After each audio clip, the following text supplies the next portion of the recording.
Yo, what's going on, guys? Today I'm going to be going over both the early and main slate on DraftKings for Thursday, June 21st. Got a 3-game early slate today on DraftKings, and then we have a 7-game night slate, I believe. Yeah, 7 games at night. I got my 5 plays plugged in for both slates. Going to talk about why I chose these guys. I'll talk about the other pitchers on the slate, the stacks I like, and the BVP plays for both the early and main slate. But before we do get started, make sure you guys drop a like on the video.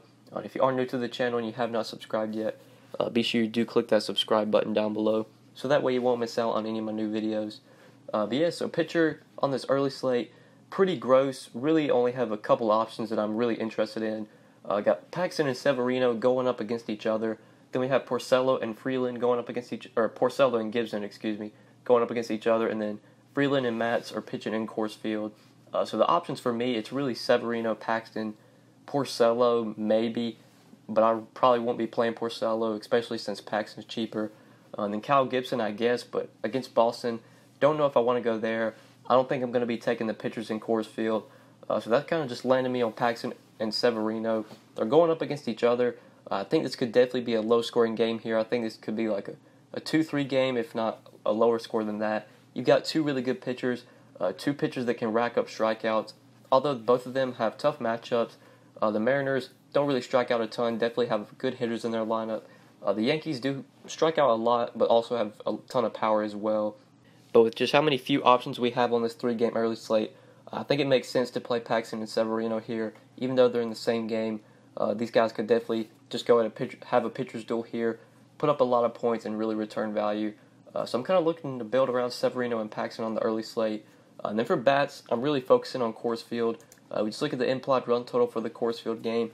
5.1 implied runs for the Mets, 6 implied runs for the Rockies. Going to want some exposure to this game.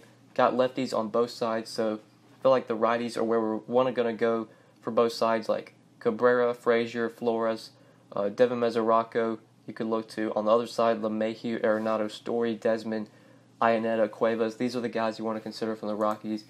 So that's kind of where I went with my 5 plays. Wilmer Flores, really like him here at 3,900 in Coors Field. He's cheap exposure to that game. Wilmer's always been good versus lefties. I just think he makes a lot of sense for a value play today. Kind of the same with Cuevas too. Cuevas probably will be batting towards the bottom of the order, which we don't really want, but he's only 3,500.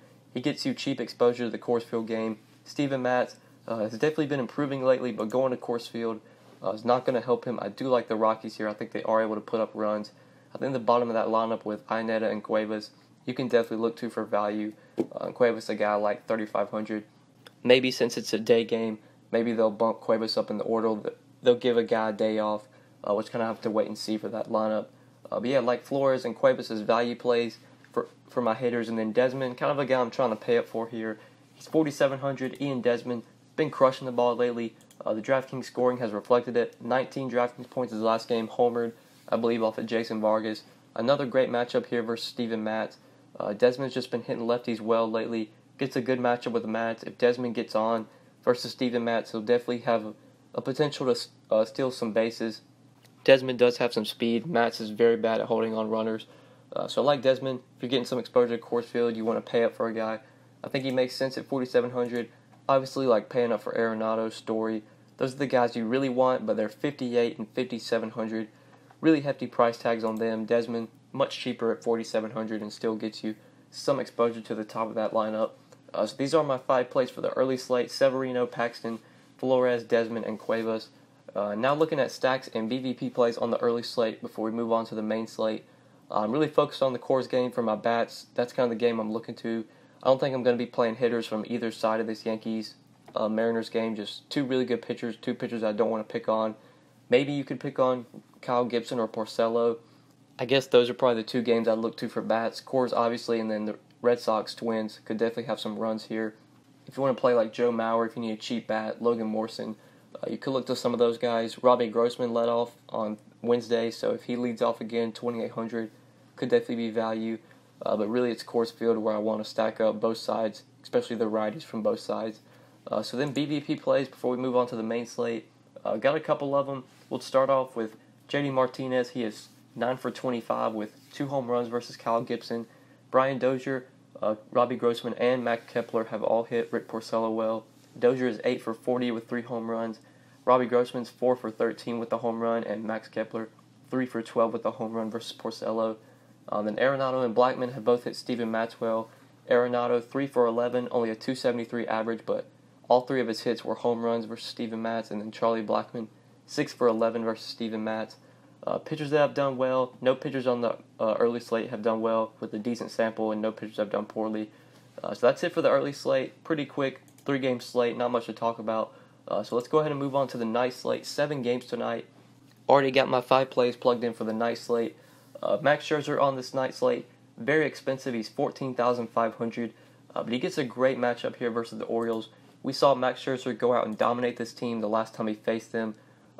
May 30th, 44 DraftKings points against the Orioles, 111 pitches thrown, 8 innings, 12 strikeouts, just a great performance, only allowed 2 hits and 1 walk. I could easily see Max putting up a similar outing. 40 DraftKings points here is definitely possible. I think he's worth this price tag. There's a cheap stack I like on this slate with a lot of value hitters in their lineup, so it's kind of easy to fit Max in. I think I can build around him, and I will be looking to do that today. And then at SP2, went really cheap here with the Oakland pitcher. His name is Chris Bassett. He's only made 2 starts this year, once against KC and then 1 against the Angels. Against KC, he threw 7 innings, allowed 3 hits, 1 run, and got 6 strikeouts, 22 DraftKings points. Then against the Angels, 4 innings, much rougher outing here, 7 hits, allowed 2 runs, at least 2 earned runs, give up a home run, only 5 DraftKings points in that outing. This is a great matchup for him today.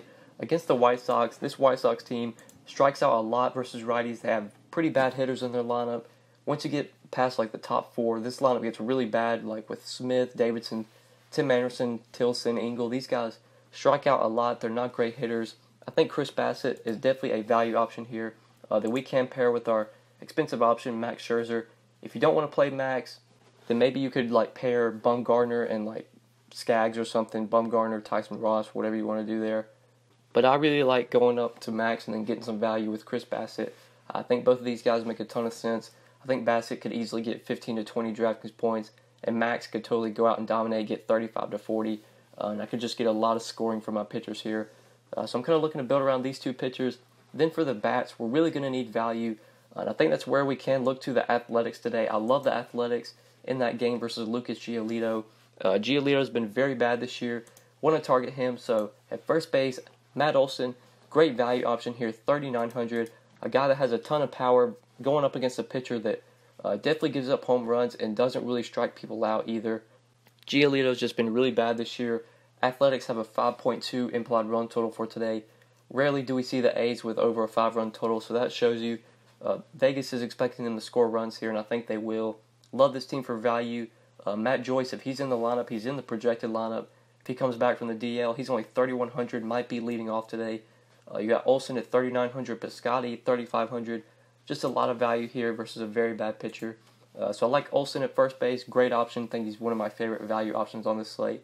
Same with Matt Joyce. If Matt Joyce is in the lineup, he's in the projected lineup on Fantasy Labs, so good chance he comes back from the DL and is able to return for this series. Looks like their manager said on Tuesday that he expects Joyce back to return during this weekend series against the White Sox. If he returns for this game, I guess we'll just have to wait and see if it's the first game or maybe like the second or third game of the series. But if it is this game, if he does come back for this game and for this matchup with Giolito, he should be leading off, should be batting at least first or second. Definitely love Matt Joyce here as a cheap option, $3,100. Great value there. Trying to pay up for Max. Really need the value options, and I think that's where Olsen and Joyce come in. Then you also have Jason Hayward, another cheap value play that you can consider. The Cubs are another team I really like today. They're not as cheap, but they do get a great matchup as well versus Matt Harvey in Great American Ballpark.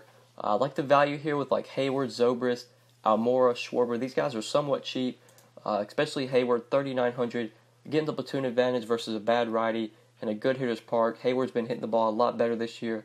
Been hitting the ball a lot better lately. I think he makes a lot of sense as a cheap play. Getting some exposure to the Cubs and Athletics, 2 teams I'm really focused on for my bats today. So these are my 5 plays for the night slate. Max Scherzer, Chris Bassett, Matt Olson, Jason Hayward, and Matt Joyce.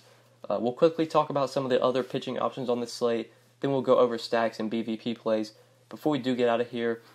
So if I'm paying up a pitcher today, I don't think I'm really playing Skaggs. I guess if you want to go like Skaggs and Bumgarner, that's kind of a similar price. If you add those two together, that's like $2,100. If you add Max and Bassett together, that's about the same price. So that's kind of a 2v2. You can debate for yourself. Do you really want to pay up for Max and then play a cheap option like Bassett, or would you rather play Skaggs and Bumgarner together? Just kind of have to choose which two or which pairing you think scores the most points. For me, I feel like just with how much upside Max has here, I really want to fit him in today. And I like Bassett as a value play, so that allows me to do so. But if you're not playing these guys, I think Skaggs and Bumgarner, if you want to pair those two together for a similar combo price or whatever, you could do that. I think Tyson Ross, a cheap option here, $7,800 against the Giants. Definitely could look to him for a value play. Bassett's really the only like sub 7K guy that I'm interested in. Like Gossman, Sanchez, Nova, I'm not playing these guys. Matt Harvey, no thanks. So Bassett's the cheap guy. The mid-tier plays are really like Tyson Ross, maybe Carmart, but that's not really a guy I'm interested in. And then if you're paying up, obviously love Max. You could go Skaggs, Bumgarner, but if I'm going to pay that much, I kind of just want to get up to Scherzer. But yeah, now moving on to stacks and BVP plays on the night slate before we get out of here. So I talked about stacks already. It's the Athletics, the Cubs. Two teams I'm kind of loading up on, especially the Athletics, just with how much value is in that lineup versus Giolito. Maybe like the Nationals versus Gossman you could go to, but those bats are expensive. The Cubs bats, the A's bats are just much cheaper. And I'm paying up for Max on this slate, so I need the value. That's where I'm looking to those teams. And then BVP plays, got a lot of them for a 7-game slate. If you want to pause the video and look at all the BVP plays, you can, but I'll just cover the ones with like a 20 at-bat sample. Starting at top with Adam Jones, he's actually hit Max Scherzer pretty well. 13 for 32 with 4 home runs versus Scherzer. Let's see here. Domingo Santana, 8 for 23 with the home run versus Carmart. Jonathan Villar, 11 for 29 with the home run versus Carmart. And then Brandon Bell, 8 for 21 versus Tyson Ross. But then moving on to PVB, the pitchers that have done well in their matchups. The two studs have done well, Max Scherzer and Bumgarner. Max only allow a 211 average to the Orioles. Orioles only hit him for a 211 average. Only 34 hits through 161 at-bats. And then Bumgarner, done well against the Padres. Padres are only hitting him for a 218 average. Only 26 hits through 119 at-bats. But yeah, that's it for BVP and PVB on the main slate. That's it for the video, guys. Hopefully you enjoyed the vid. Hopefully it helped you. If you did enjoy, before you get out of here, like always, I would really appreciate it if you give the video a like. If you have not subscribed yet, make sure you do subscribe. And if you have any questions, like always, you can hit me up on Twitter at the DFS_GOAT, or feel free to leave a comment down below. I'll get back to you as soon as I can. But yeah, guys, pretty much it. Thank you so much for watching. I really appreciate it. And good luck tonight on both slates, guys. Peace.